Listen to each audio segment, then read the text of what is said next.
ঘরবাড়ি। ভয়াবহ এই দুর্যোগ মোকাবিলায় হিমশিম খেতে হচ্ছে নগর কর্তৃপক্ষকে। প্রতিবেশী কাউন্টিগুলো থেকেও আনা হচ্ছে আগুন নেভানোর সরঞ্জাম ও কর্মী বাহিনী।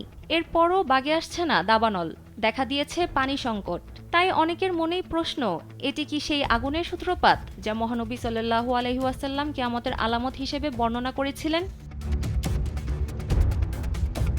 কিয়ামতের শেষ নিদর্শন আগুন। এ সম্পর্কে সহিহ মুসলিমের 2901 নম্বর হাদিসে হুযায়ফা ইবনে উসাইদ আল গিফারি রাদিয়াল্লাহু আনহু থেকে বর্ণিত, তিনি বলেন, একদিন আমরা পরস্পর আলোচনা করছিলাম, এমন সময় রাসূলুল্লাহ সাল্লাল্লাহু আলাইহি ওয়াসাল্লাম আমাদের কাছে এলেন। তিনি জিজ্ঞাসা করেন, তোমরা কি বিষয়ে আলোচনা করছিলে? উপস্থিত সাহাবীরা বলেন, কিয়ামত প্রসঙ্গে।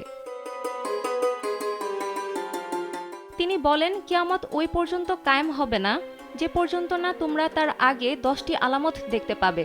এই 10টি আলামতের একটি সর্বশেষ নিদর্শন হল ইয়েমেন থেকে আগুন, যা মানুষকে তাড়িয়ে হাসরের ময়দানে একত্র করবে। উপরের হাদিস পর্যালোচনা করে বর্তমান আলেমদের অনেকেই বলে থাকেন যে কিয়ামতের আগের সেই বড় আলামতেরই পূর্বাবস্থা বর্তমান অগ্নিকাণ্ড।